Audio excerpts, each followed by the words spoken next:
परिक्रमा करते हो तो ये स्मरण रखते हो कि मैं इस इष्ट देव की परिक्रमा कर रहा हूँ। वहाँ स्मरण भक्ति के साथ परिक्रमा नहीं हुई तो वो परिक्रमा खंडित मानी जाती। अच्छा, और वो उपासना का भाव नहीं रहता, और उपास्य भाव नहीं रहता तो मैं भगवान के सानिध्य में परिक्रमा कर रहा हूँ, ये भाव खंडित होता है। और उससे नुकसान नहीं, लेकिन माँ के सानिध्य की अनुभूति नहीं होती। और जिस हेतु से करनी होता इसलिए वहाँ मनोरंजन, पिकनिक, व्यसन और माँ के सिवा किसी में भी आश्रय बुद्धि रखना ये देवी अपराध है, ऐसा लिखा है।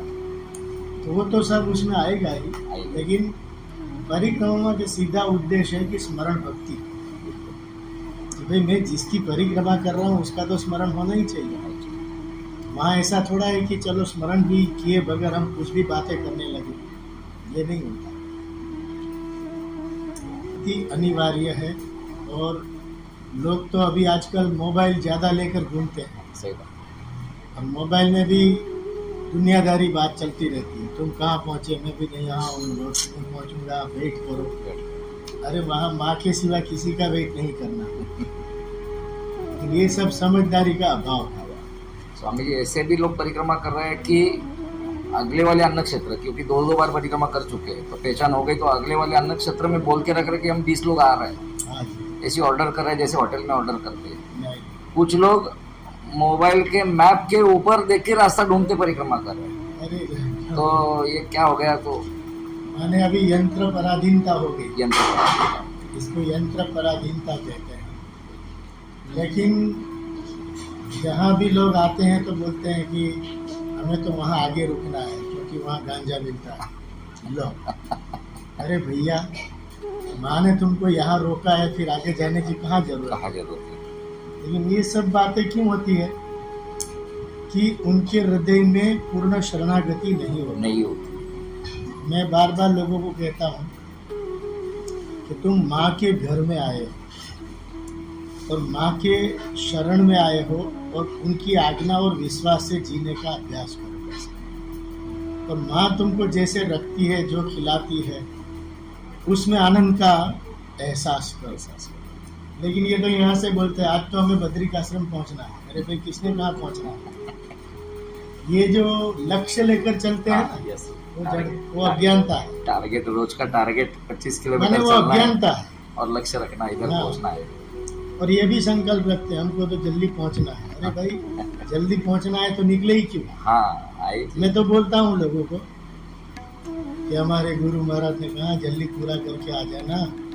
मैंने कहा भाई, ये गुरु महाराज ने भी गलत ही कह दिया है आपको, क्योंकि यहाँ तुम जिस हेतु से आए हो वो सिर्फ माँ का सानिध्य है, माँ का एहसास है और उसकी आज्ञा में जीना है। उसकी आज्ञा में जीने का आनंद नहीं ले रहे हो तो वो परिक्रमा ही नहीं है। परिक्रमा का आध्यात्मिक अर्थ है कि चारों ओर से मैं उनकी शरण में हूँ, ये एहसास करना। जिसके घर में आया हूँ उनके अस्तित्व का एहसास करना। परितः माने चारों ओर से, क्रमिक माने उनके अनुशासन में। तो उनके अनुशासन में चारों ओर से मैं रह रहा हूँ, इस भाव को परिक्रमा कहते हैं।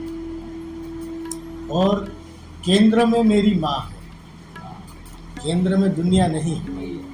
यदि केंद्र में दुनिया आ गई तो समझ लो कि आप परिक्रमा नहीं कर रहे। तो ये परिक्रमा का अभी गुरुजी ने अर्थ सुनाया हमको। अच्छा, नहीं तो यानी कहानी जब पापानी ये सुनाते थे हम परिक्रमा का अर्थ। लेकिन परिक्रमा का आध्यात्मिक अर्थ है कि जिनको आप अपने जीवन के केंद्र में रख कर चलते हो उसको परिक्रमा। केंद्र कौन है? नर्मदा जी। अब वो यदि विस्मृत हो रहे हैं तो परिक्रमा खंडित हो रही है। तो परिक्रमा का आनंद और एहसास उसकी स्मृति में है, उसकी विस्मृति में नहीं है। उनकी आज्ञा में, आश्रय में रहने की बुद्धि कि मैं उसके आश्रय में हूँ और उनकी आज्ञा को ही अपना जीवन बनाऊंगा, अपने लक्ष्य से नहीं चलूंगा। और ऐसे चलने वाले साधक को मैंने देखा है कि वो पीछे सिर्फ बोलते हैं कि माँ इस आम रस का इस बार तो कभी सीजन हो गई, कभी रस नहीं मिला, और अगले जंक्शन पे वही होता है, क्योंकि माँ तो संकल्प सिद्ध है, मुक्ति मुक्ति दायिनी, वो भोग भी देती है और मोक्ष भी देती है। ऐसी माँ का आप क्या कल्पना करोगे? वो तो ब्रह्मांड का सुख एक दोने में दे सकते हैं।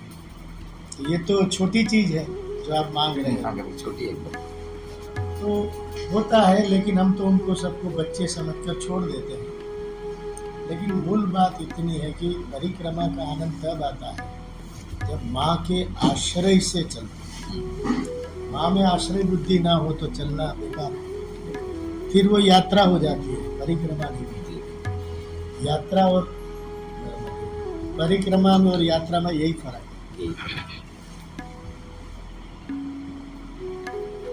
और यात्रा के लिए परिक्रमा नहीं होती। और मैं तो कहता हूँ कि परिक्रमा में साक्षात्कार ना हो तो वो परिक्रमा नहीं है। क्यों? क्योंकि आप पूरा उनके आश्रय से जी रहे हो, तो अनुभूति क्यों नहीं होती? क्यों नहीं होती? ये तो होना ही चाहिए। होना ही चाहिए।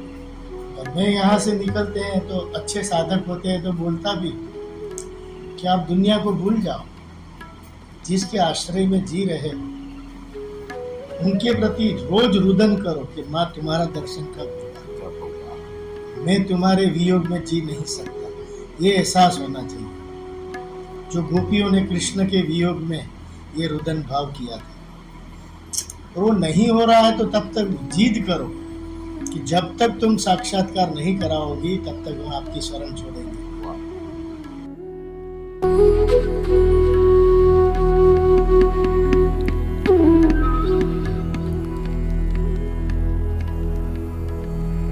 Mm-hmm.